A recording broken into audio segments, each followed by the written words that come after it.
This is the story of dawn, evening, and midnight. Let us be off. Away we go.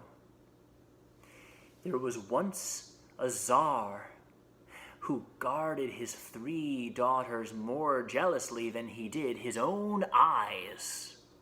Their mother had died when they were quite young, and the Tsar had been seized by an inexplicable fear that some disaster would befall them.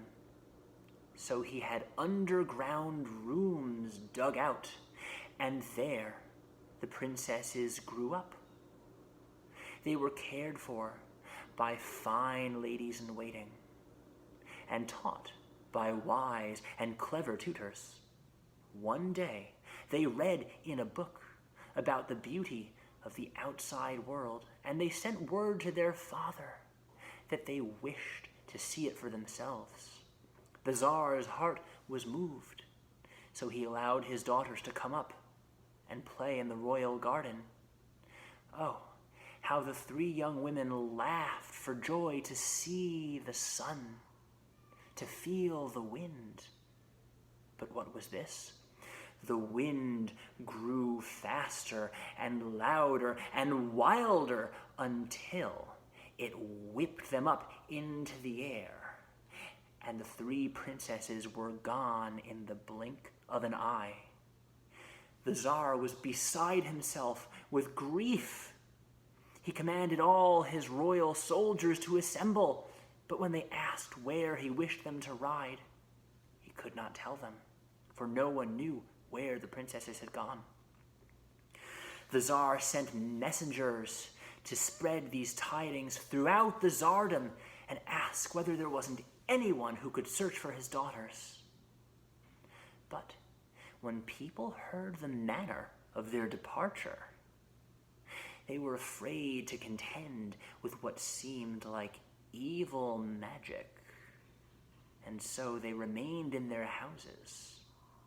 "Can no one help me?" said the Tsar. "Can no one bring me back my beloved daughters?"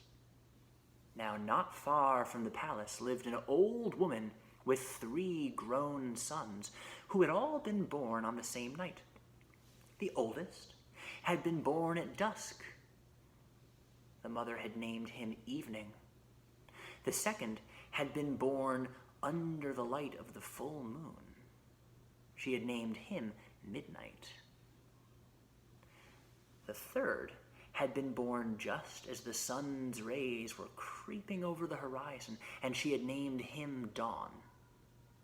Now Dawn, though he was the youngest, was the bravest and most clever, and when he heard the tidings from the Tsar's messengers, he said, "Brothers, tomorrow morning we strap on our swords and ride for the Tsar's palace." The next morning they did just that. When they arrived, they pledged their help to the Tsar on one condition. "Our old mother," they said, "is a good and kind woman. We fear she won't be able to care for herself in our absence. Won't you please send for her and allow her to stay here at the palace?" The Tsar did just that, and Dawn, Evening, and Midnight rode out at once. Far and farther and farther still they rode until they had left behind all the countries that they knew. They rode for 1 month, then another, and then another. They crossed a vast desert plain. On the other side, they came to a little hut at the edge of a great forest. In the back of the hut was a pasture with a large flock of sheep. The 3 brothers decided to rest for a while in the hut, as they had been riding for so long. The next morning, Dawn and Midnight said, "Evening, you stay here and prepare our supper. We will ride out and scout around these lands and see what we can see." With that, they left, and Evening went out to the pasture and chose a fine fat ram and slaughtered it. As he was cooking the ram, there was a knocking and a rumbling, and into the hut strode a man the size of a finger, with a beard a cubit long. Now, the man puffed himself up and said, "How dare you make yourself at home in my hut?" "How dare I?" said Evening, who was not impressed at all by the man's size. "Begone, or how'd you like some soup water in your eye?" This sent the little man into a rage. He opened a cupboard and pulled out a loaf of stale bread. With the bread, he beat Evening about the head and tossed Evening under a bench. There Evening lay moaning and groaning as the little man ate up all the meat that had been cooking in the pot. Well, when Midnight and Dawn returned, they said, "Brother, what happened?" "Oh, I'm so terribly sorry," said Evening.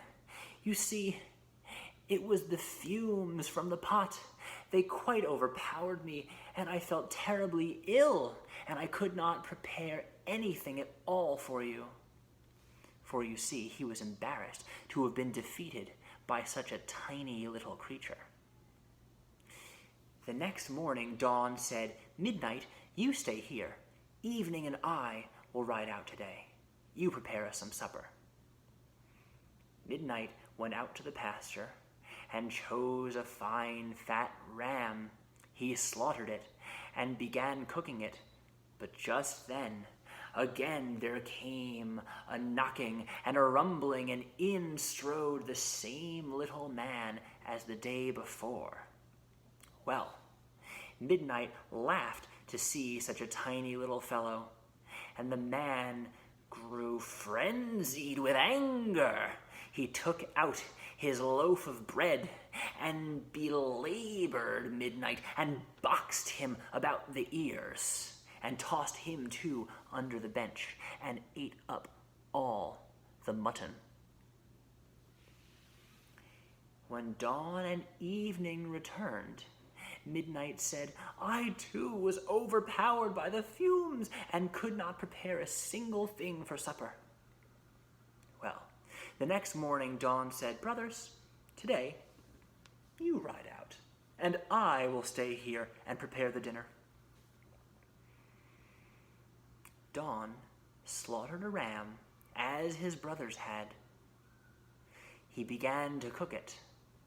Just then there came the knocking and the rumbling, and the little man, the size of a finger, with a beard a cubit long, came in and said, "I see your manners are as bad as your brothers." He opened the cupboard and took out the stale loaf of bread and raised it over his tiny little head. But before he could blink, Dawn seized him in his fist and shouted, "Look before you leap," and began to shake him and squeeze him. The little man did not care for this one bit. "Mercy, mercy, let me go," he said. Well, Dawn said, "Oh, I'll let you go, all right." And he strode out and took the little man's beard and drove it into a tree with an iron spike.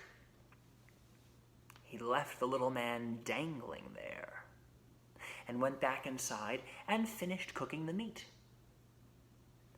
When Evening and Midnight came home, they were surprised to see their younger brother was unharmed.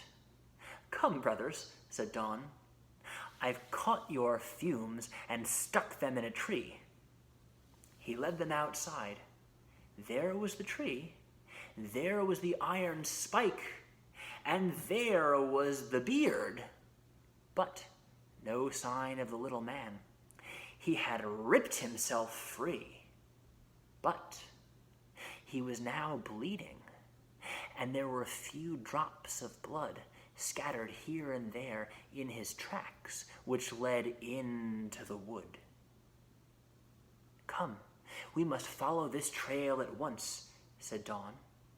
Into the wood they went, following the trail of blood, until they came to a large hole in the ground. They peered down, but they could scarcely see anything. Dawn went to a nearby tree, stripped some bast, and twisted it into a rope. Evening and Midnight lowered Dawn by the rope down, down, down into the hole. Far, far, far below, Dawn found himself in another world, a strange underground country. "Perhaps this is where the three princesses were taken," he said, and he began to walk. His way was lit by a strange glow. He walked on and on. Finally, he saw stretched out before him a great tsardom in which all the houses and buildings were made of copper. He walked and walked and walked until he came to a copper palace. He knocked at the large copper door. The door was opened by none other than the youngest princess. "Who are you?" she said. "Your father sent my brothers and me to rescue you," said Dawn. "Come in," she said. She gave Dawn a bit to eat, and then she took out a vial of water. "Drink this," she said. "It's water of strength." Dawn drank the water of strength and felt more vigorous, more able-bodied than he ever had in his entire life. And not a moment too soon, for just then there was a rushing, flapping sound, and in through the window flew a winged serpent with 3 heads. Dawn just had time to dive under the table before the great snake caught sight of him. "What's this?" hissed the serpent. "I smell the mortal smell." "The smell must be lingering in your nostrils from when you flew about the mortal world," said the youngest princess. "Come, lie down, put your 3 heads in my lap, and I'll search them for lice." The serpent liked the sound of this, so he lay his heads in the princess's lap. He closed his eyes and began to slumber. Dawn crept out from under the table and took down an enormous sword from the wall. He was able to wield it with the strength that the water from the vial had given him. He raised up the sword, and with it, he cleaved all 3 of the serpent's heads from its 3 necks in one single blow. Well, the princess was delighted to see this, and said, Go on down the path. See if you can find my sisters." "I will," said Dawn, "but I will come back for you." Well, Dawn went on down the path which led through the strange underground place until he came to another tsardom, this one made all of silver. He went up to the silver palace and knocked on the great silver door. And who should open it but the middle daughter? Well, she brought him inside and gave him a bit to eat and gave him some water to drink from another vial. Well, suddenly Don felt twice as strong as he had before. Just then, in through the window flew another serpent, this one with 6 heads. Don hid himself. And when the serpent had fallen asleep with its 6 heads in the princess's lap, he heaved the sword down from the serpent's wall and swung it and cut off its 6 heads in one stroke. Well, he said, "Hold fast here, princess. I will come back." Don walked out again. He walked on and on and on down that strange road until he came to yet another tsardom, this one made all of gleaming gold. Don walked up to the golden palace and knocked on the golden door, which was opened by the oldest of the 3 princesses. She beckoned him in and gave him a bit to eat and gave him some water to drink from another little vial, and Don felt twice as strong again. This was lucky indeed, for in through the window flew a serpent with 12 heads. The serpent's 12 tongues licked the air, and the serpent's 24 nostrils flared and sniffed. But the oldest princess assured him that there was no one else there. And so the serpent laid its 12 heads down in her lap.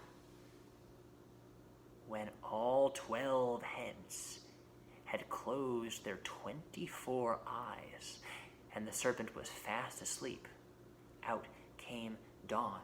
He brought down the enormous sword from the serpent's wall, raised it over his head, and heaved it downwards, and cut off all 12 of the serpent's heads at once. Now, all 3 princesses were free to leave. The oldest princess brought Don with her out of the golden palace and out of the golden tsardom. She took out a handkerchief and waved it. The entire golden tsardom rolled up into a little golden egg, which the princess tucked carefully into her pocket. Then they walked back until they came to the silver tsardom. The middle princess came out of the silver palace, and when they had left the silver tsardom, the middle princess waved a handkerchief, and the entire tsardom rolled up into a little silver egg, which the middle princess placed in her pocket. Then they went back and collected the youngest princess, and when they were out of the copper tsardom, she waved a handkerchief, and the copper tsardom rolled itself up into a little copper egg, which the youngest princess placed in her pocket. They walked back until they came to the rope, which was still hanging right where Dawn had left it. The 4 of them climbed up with the help of Evening and Midnight, and then they made the long journey back to the places they knew. They came to a wide open plain that lay before the tsardom of the father of the 3 princesses. The 3 princesses took out their eggs and rolled them out in front of them. The 3 tsardoms unrolled, and there they stood, the tsardoms of copper, of silver, and of gold. When the Tsar looked out his window and saw the 3 tsardoms, he blinked in astonishment. He rode there at once to see how these strange places had come to be. And when he found his 3 daughters there waiting for him, he began to cry with joy. He hugged and kissed all 3, and then he hugged and kissed dawn, evening, and midnight. Now the 3 princesses begged leave to marry these fine young men. Their father, the Tsar, agreed. They dwelled there for the rest of their lives in their great tsardoms, in the good company of their consorts, dawn, evening, and midnight.